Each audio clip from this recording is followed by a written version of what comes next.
Nous allons voir dans cette présente vidéo à quoi correspond la nuit du destin. ليلة القدر. Avant tout, regardons à quoi correspond cette nuit pour les musulmans.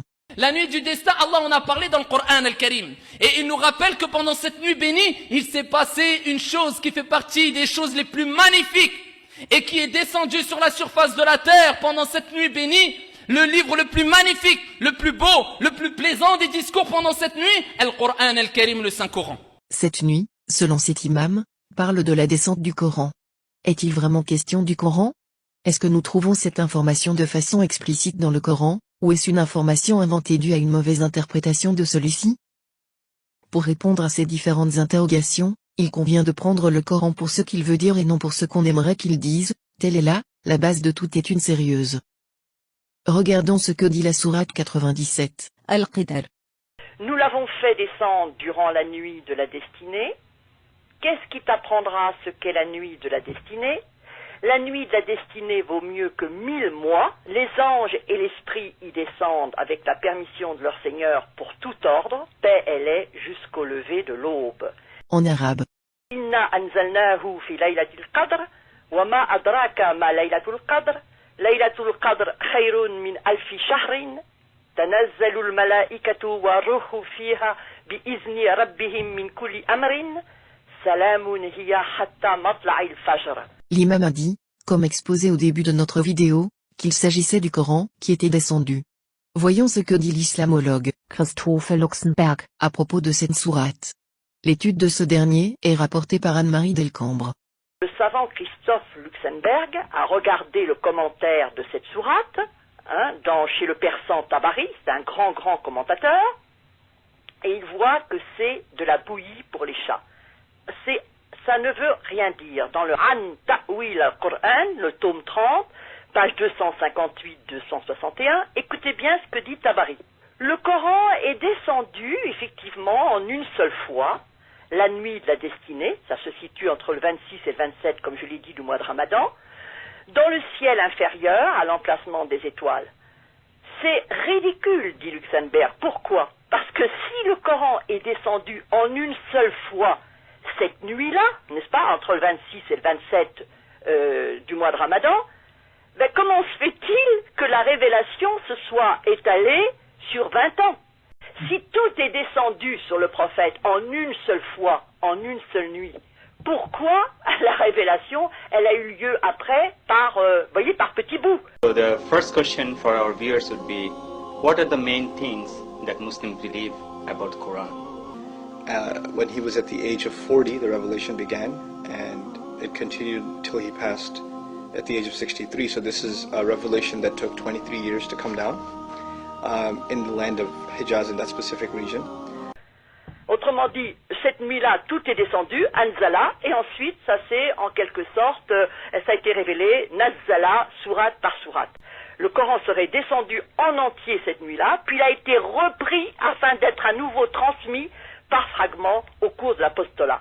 Incompréhensible, vraiment Tabari, il a beau être très intelligent, c'est un commentateur iranien du 9e siècle, ça vraiment là, il pédale dans le couscous.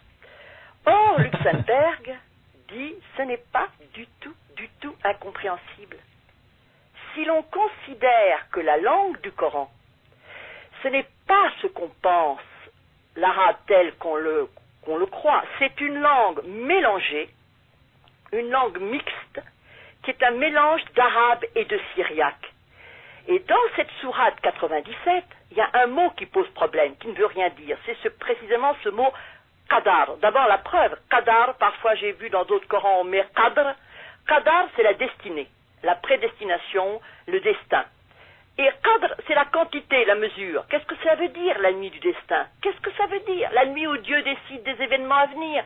C'est n'importe quoi. Quel est le lien entre Dieu qui décide des événements à venir et puis le Coran qui est descendu? Or, Luxemburg, Christophe Luxemburg, qui connaît admirablement et l'arabe, et l'hébreu, et le syriaque, et l'araméen, il dit, mais il faut comprendre le mot qadar à partir du syro-araméen. Et alors là, on a la solution. Parce que le mot qadar, c'est pas la destinée, c'est l'étoile de Noël, c'est la nativité. La sourate 97, c'est l'étoile de Noël. Et alors, si vous référez à ce que dit Matthieu, Saint Matthieu 2.2, et alors on voit ceci. Où donc est le roi des Juifs qui vient de naître? Car nous avons aperçu son étoile au levant et sommes venus l'adorer. Or, ces paroles sont celles des mages venus d'Orient rendre hommage à l'enfant Jésus, ces mages qui étaient, dit-on, astrologues. Et alors, la sourate, elle a un sens extrêmement clair, parce que la nuit, c'est la veille de Noël. Le mot syriaque, Lélia, vous voyez, L-E-L-Y-A, regardez la proximité entre le syriaque et l'arabe. En arabe, la nuit, ça se dit Leila. Leila, ok. Et en syriaque, Lélia. Et c'est également un terme liturgique. Vous vous rendez compte qu'on dit en arabe salat pour dire la prière, et en syriaque pour dire l'office de la nuit, on dit slata de Lélia. Vous vous rendez compte de la proximité?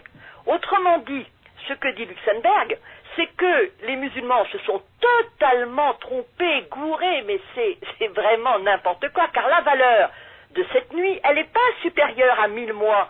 Ça veut rien dire, comme il n'y avait pas de point autrefois.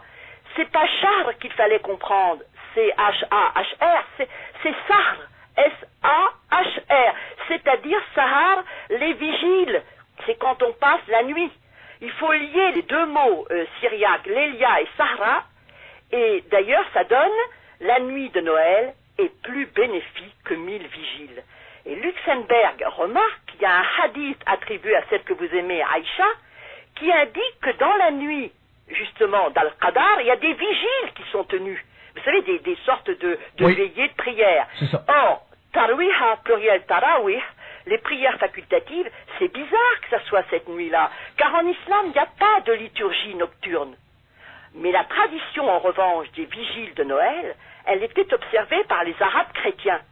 Et d'autre part, le verset 5, avec le mot salam, ça nous renvoie à l'hymne des anges cité par Luc 2,14, « Gloire à Dieu dans les cieux et paix sur la terre », tous les chrétiens connaissent ce chant, etc. Donc cela rejoint la tradition de l'église syriaque, selon laquelle la messe de Noël est célébrée non pas à minuit, mais le matin, à l'aube, d'où la précision du Coran, paix jusqu'à la pointe de l'aube. Et cela est confirmé par le grand dictionnaire, le Lisan al-Arab, où si on regarde le mot nuit, on voit que la nuit la plus longue de l'hiver, il faut regarder At-Timam ou At-Tamam, et on trouve ceci. Cette nuit est aussi la nuit de la naissance de Jésus, et les chrétiens la glorifient et y tiennent vigile. Donc la nuit de la destinée que les musulmans célèbrent avec tant de ferveur, c'est en réalité la nuit de Noël. Et il faut comprendre la sourate de la manière suivante, qui là prend tout son sens. Certes, nous l'avons fait descendre, l'enfant Jésus, dans la nuit de la Nativité. Qu'en sais-tu de ce qu'est la nuit de Noël? L'office de Noël, l'office nocturne de Noël est plus bénéfique que 1000 vigiles. Les anges accompagnés de l'Esprit font descendre, avec la permission de leur Seigneur, toutes sortes d'hymnes, paix et cette nuit jusqu'à la pointe de l'aube. Ainsi, cette sourate parle en réalité de la nativité, c'est-à-dire de la naissance de Jésus. Vu que la sourate parle de Jésus, il convient de lire le récit dans le livre original, à savoir la Bible. Écoutons